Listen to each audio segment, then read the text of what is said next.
Odessa, and they lit it on fire, and they locked all the doors. I mean, how do you start a war? What's the best way to start a war?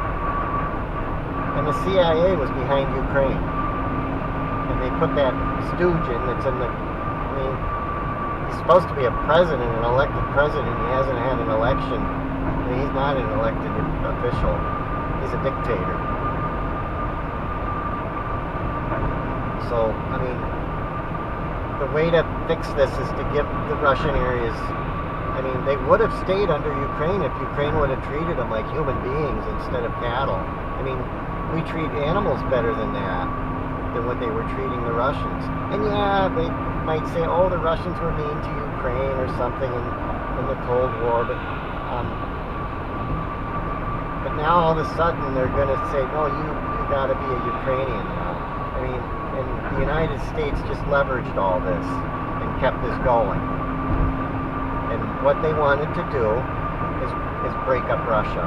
And they've said this, that they want to break up Russia. The Democrats have actually said this. They want to break up Russia. And the reason why they want to break up Russia is because if NATO doesn't have an enemy, then NATO doesn't need to exist anymore. I mean, that's the first thing. And the second thing is I think there's a tie between communism and the elite. And what Russia did is they outlawed communism. They went and got Gorbachev after the USSR stepped down, and he went, I don't know if he went home or what, but he stepped down, and they says, oh no, we're going back and getting him. They went and got him on an airplane, picked him up, took him to the capital in Moscow, what do they call it? Kremlin, and they made him sign a law that the Communist Party's illegal. So it outlawed the Communist Party because they didn't want it to take back over again, or try to. And so they took away the legitimacy of the Communist Party. And ever since then, all this talk of peace out the window. I mean, back in the 80s, I remember it. Oh, let's talk peace with the USSR. Let's do détente. Let's coexist. Let's coexist with a country that wants to take over us. Well, they gave up the ghost and now they want to fight them. I mean, what does that look like? And when we got the atomic bomb, all of a sudden Russia had the atomic bomb. Just like it was handed to them. We got this or that invention, all of a sudden Russia has it. I think we were giving them stuff under the table. Somebody was giving them technology. And then they gave them half of Korea, they gave them half of Germany, or a third of Germany. They gave them all of the Eastern Bloc. I mean, they made all kinds of concessions with communism. And then when communism fell, oh, we want to break up Russia. And here Putin, you know, for those of you who are Christian, Putin goes to Mass. He's a Christian. He's got more in common with us than we realize. I mean, he'd be a good ally, especially with the Christians here in this country should be furious as to what's going on here. I mean, the Christians got some leeway here in this country now, where they're not being pushed around. And what do? They make war on the only Christian nation in the world. Because Europe, they're not really Christian, they're socialist. And I think it was Bulgaria or Romania, I can't remember which one, they had an election. And there was a party there that was against the war.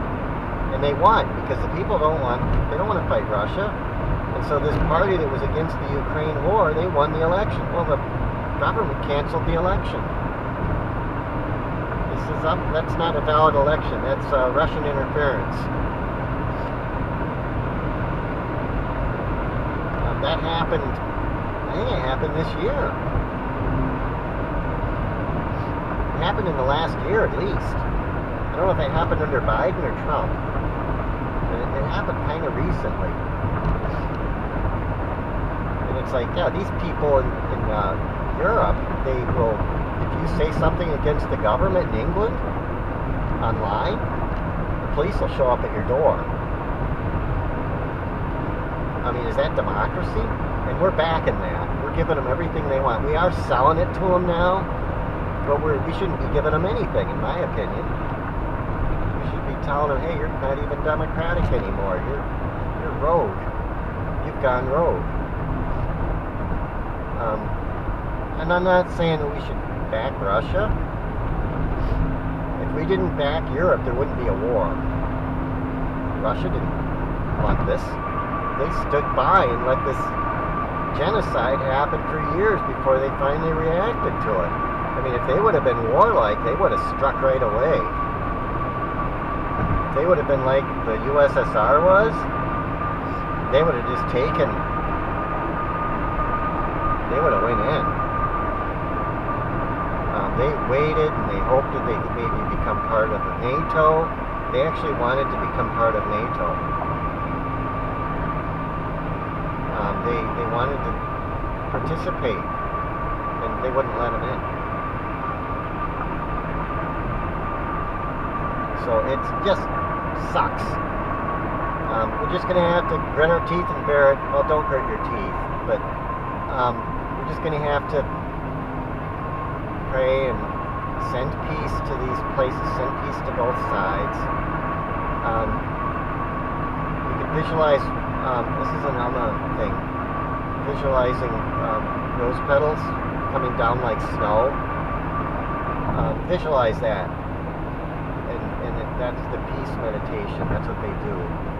And if you're not, if you can't visualize it, you can look it up online. Alma's meditation, rose petal meditation, you can look for it. Another thing you can do is you can visualize peace there. Just visualize peace gradually coming. People changing their mind and saying, oh, let's not fight. And saying, oh, instead of shooting this gun,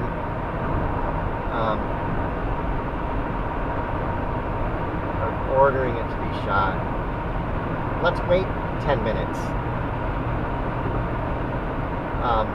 See if we can make peace. Put it off.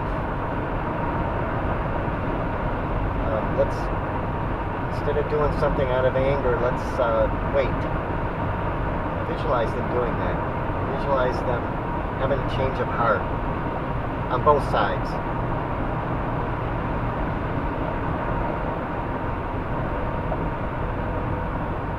It's taking a side, which, yeah, I kind of take a side, but taking a side's not going to fix it.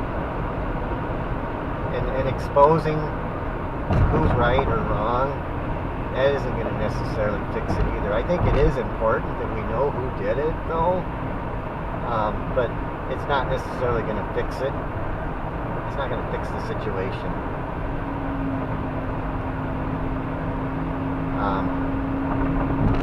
And getting mad or angry, which I think all of us do if we're taking a side, it's not going to help it. It's not going to help the situation, whether it's Gaza or Ukraine or any other of the conflicts that were happening in the world. But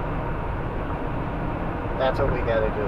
That's the thing that we can do to try to rectify it and look for a miracle. It's look for something good to happen. There may actually something good could happen, and visualize that thing. Visualize it. Even if it's just the people of the area knowing, okay, this is not right. The civilians and wanting peace to the people on the other side of the border or the front. And then in time, the governments will eventually change their minds, maybe. But the youth already